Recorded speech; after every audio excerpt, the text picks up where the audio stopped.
Shalom, shalom, soyez bénis dans le nom de notre Seigneur Jésus-Christ. Ce soir, je veux exhorter quelqu'un, je veux encourager quelqu'un à travers ce message. Et le thème que je veux partager avec quelqu'un ce soir, c'est ton passé peut t'empêcher d'avancer. Ton passé peut t'empêcher d'avancer. Ton passé peut t'empêcher d'avancer. Souvent, nous sommes liés. Nous sommes liés par notre passé. Souvent, tu peux voir que tu as l'impression de tourner en rond. Tu as l'impression que ta vie n'évolue pas. Tu as l'impression de vivre dans un perpétuel recommencement. Tu as l'impression que tu n'as pas de projet futur. C'est comme si tu es bloqué dans le temps. Et comme si quelque chose n'avançait pas. Le Seigneur, dans sa parole, dans Jérémie chapitre 29, verset 11, nous dit ceci. « Car je connais les projets que j'ai formés sur vous, dit l'Éternel, projets de paix et non de malheur, afin de vous donner un avenir et de l'espérance. » Ce verset est une promesse divine. C'est une promesse qui vient de Dieu lui-même. Alors, Dieu ne s'attarde pas sur nos erreurs d'hier, non.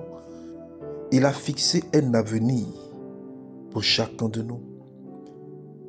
Mais ce futur glorieux peut rester bloqué. Il peut rester inaccessible si nous restons prisonniers de notre passé.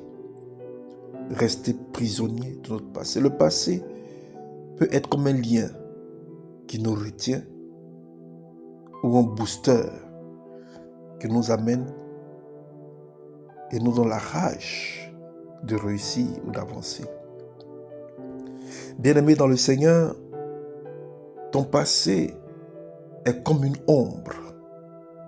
Si tu marches en le regardant constamment, tu oublies que devant, ou tu peux même oublier que devant, il y a la lumière.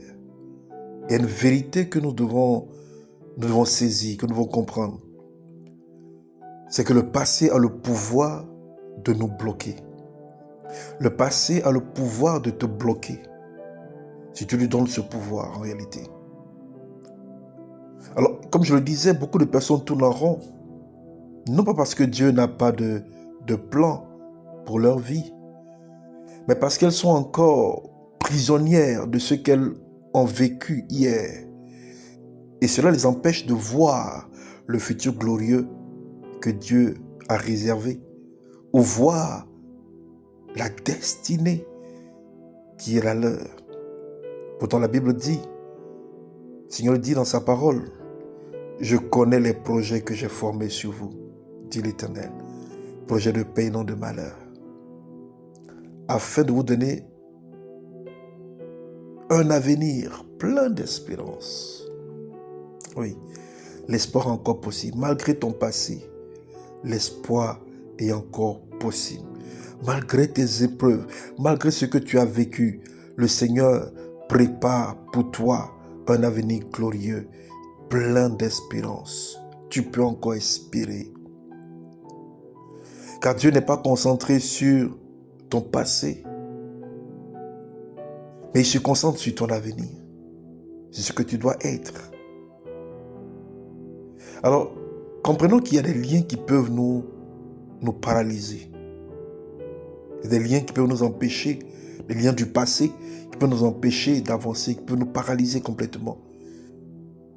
Les blessures du passé, par exemple. Tu as peut-être été trahi, humilié, rejeté. Ces blessures sont réelles. On ne te demande pas de les nier, parce que celui qui vit dans le déni ne peut pas avoir la solution à son problème. Il faut déjà reconnaître son problème et le placer entre les mains de Dieu.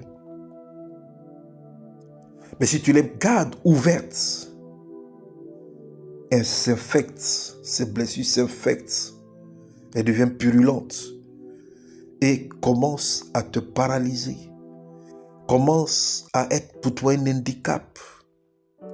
Elles t'empêcheront d'avancer. Or, Jésus est venu pour guérir et sauver ceux qui ont le cœur brisé. Il est venu pour guérir ce que le cœur brisé, selon Luc chapitre 4, verset 18. Et ensuite, il y a les échecs du passé. Beaucoup vivent en se rappelant toujours ce qu'ils ont échoué. J'ai échoué, je n'y arriverai plus. Et ça fait qu'ils finissent par garder cette mentalité d'échec, cette mentalité de perdant. Je ne peux pas avancer, je ne peux pas réussir. Même quand ils tentent d'entreprendre quelque chose, déjà, ils ont déjà la mentalité de l'échec, la mentalité du perdant. Ils se disent alors, ce que je suis en train de faire encore ne va pas marcher. J'étais aussi dans cette situation. À tel point que j'avais l'impression que rien n'aboutissait dans ce que je faisais. Donc dès que je commence quelque chose déjà, j'ai cette petite pensée qui me dit, ça encore ça va échouer. Ça encore ça va échouer. Tes échecs du passé peuvent t'empêcher d'avancer et te garder dans une certaine phobie de l'échec. Alors la phobie de l'échec te paralyse à tel point que tu n'envisages plus rien. Tu n'as plus de projet. Tu n'as plus de perspective en vue. Tu n'as plus de perspective en vue. Pierre a échoué parce qu'il a renié Jésus 3 fois. Mais il est devenu l'apôtre du réveil et de la Pentecôte.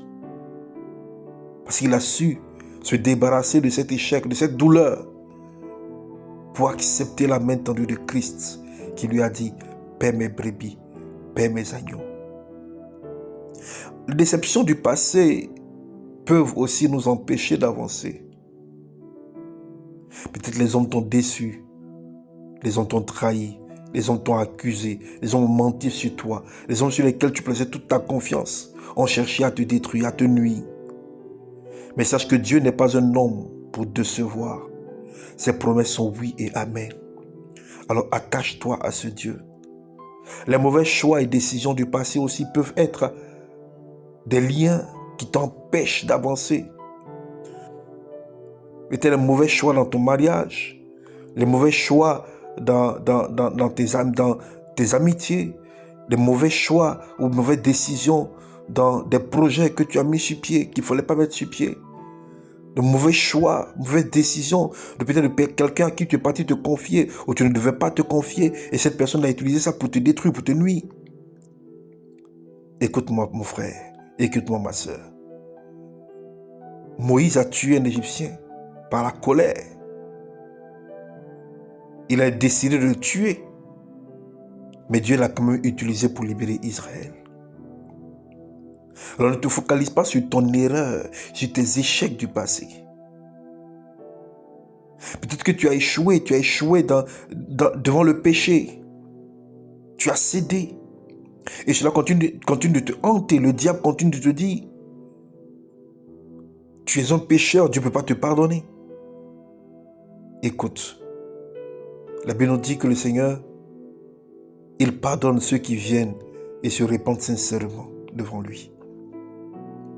L'humiliation du passé peut-être a pu aussi t'empêcher ou t'empêche aujourd'hui. Joseph a été humilié, il était vendu comme un esclave. Mais cette humiliation a ouvert la porte à l'élévation. Là où tu as été rabaissé, là où tu as été humilié, Dieu veut t'élever là. C'est là que Dieu va t'élever. C'est là où tu as été humilié. C'est là où tu as été rabaissé que Dieu va t'élever, que Dieu va te relever. Le rejet du passé. Peut-être tu as été rejeté par tes parents. Tu as été rejeté par tes frères, par tes soeurs. Tu as été rejeté par ton conjoint, par ta conjointe. Tu as été rejeté par les gens en qui tu avais plus confiance. Au moment où tu avais besoin d'eux, ces gens t'ont rejeté. Ces gens t'ont abandonné. Ces gens se sont éloignés de toi. Mais sache que la pierre qui a été rejetée par les bâtisseurs est devenue la principale de langue selon le psaume numéro 118, verset 22. Ton rejet est une préparation pour ton établissement. Ne l'oublie pas. Retiens-le s'il te plaît. Les injustices du passé. Peut-être que tu as souffert des injustices des hommes. Tu as été accusé à tort. Personne n'a voulu t'écouter. Peut-être même jusqu'à présent, personne ne veut t'écouter. Les gens se sont fait une raison. Les gens ont accepté un fait contre toi. Et peu importe ce que tu dis, personne ne t'écoute. Tout le monde te pointe du doigt. Tout le monde te pointe du doigt. Tu trouves que ton ton sort est injuste. Mais sache que le Seigneur prend plaisir à défendre la cause de ses enfants. Le Seigneur est le Dieu de justice. Il saura te rendre justice. Laisse tes injustices en ses mains et il te rendra justice. Peut-être à cause de l'abandon du passé, abandonné par tes parents, abandonné par tes frères, abandonné par tes soeurs, abandonné par les gens que tu aimais le plus. Tu as été laissé seul, abandonné, même par ceux qui devaient t'aimer, même par ceux-là même que tu aimais, que tu as aimé, ou que tu aimes de tout ton cœur. Sache que le Seigneur dit, dans Hébreux 13, 5, je ne te délaisserai point, je ne t'abandonnerai point. Peut-être que tu as été trahi. Tu as des trahisons dans le passé qui te retiennent encore captif, qui te retiennent encore esclave, qui te retiennent encore lié. Sache que Jésus ainsi a été trahi. Et cette trahison a conduit à l'accomplissement du plan de Dieu. Dans ce que tu vis, la trahison que tu as connue, Dieu l'a permis pour que tu puisses rentrer pleinement dans le projet qu'il a pour toi, dans le plan divin pour toi. La trahison n'est pas la fin. Elle peut devenir le chemin même vers ton accomplissement ou vers ta destinée. Alors qu'est-ce qu'il faut faire face à toutes ces choses, tous ces liens du passé qui te retiennent? Il faut simplement déposer ton passé au pied de Jésus. Il faut le déposer au pied de Jésus. Tandis que tu portes tes fardeaux, tu es lourd. Mais Jésus dit, venez à moi, vous tous qui êtes fatigués et chargés, et je vous donnerai du repos. Selon Matthieu chapitre 11, verset 28. Bien-aimé dans le Seigneur, tu ne peux pas avancer si tes mains sont pleines de souvenirs douloureux. Décharge-toi sur lui, décharge-toi sur Jésus. Abandonne tes blessures, tes erreurs, tes hontes. Alors seulement tu pourras courir vers ton avenir. Et sache, voici ce que Jésus fait pour toi. Le rôle de Christ face à ton passé, c'est quoi? Il est venu sauver ton passé. Alors peu importe ce que tu as fait hier, sa croix a payé pour cela. Il est venu racheter ton passé. Même tes erreurs deviennent des leçons qui glorifient Dieu. Il est venu guérir ton passé. Là où tu as été blessé, il te relève. Il est venu restaurer ton présent afin que tu puisses marcher librement. Il est venu t'offrir un futur glorieux car en lui ton avenir est assuré. Par le sang de la croix, toutes tes fautes sont pardonnées. Selon Ésaïe 1,18. Il rachète ton passé, même tes mauvais choix deviennent des instruments pour la gloire de Dieu. Selon Romains 8, 28, toutes choses concourent au bien de ceux qui aiment Dieu. Il guérit ton passé, il referme les plaies de ton cœur. Il restaure ton présent. Il te donne la paix intérieure et la force de recommencer. Parce que peut-être que tu dis, je ne peux plus recommencer, je ne peux plus. J'abandonne, je ne peux plus avancer. C'est fini pour moi, je baisse les bras. Je prie maintenant que le Seigneur te donne le courage et la force de reprendre les forces, de te relever et d'avancer. Parce que ta destinée et ta destination, ce n'est pas là, mais c'est encore devant. Tu n'es pas encore arrivé. Il prépare ton avenir. Parce que ses projets sont plus grands que tes rêves. Alors bien-aimé, sache que tu ne peux pas entrer dans ton avenir avec tes valises du passé. Imagine quelqu'un qui veut courir un marathon avec un sac rempli de pierres. Il s'épuisera vite.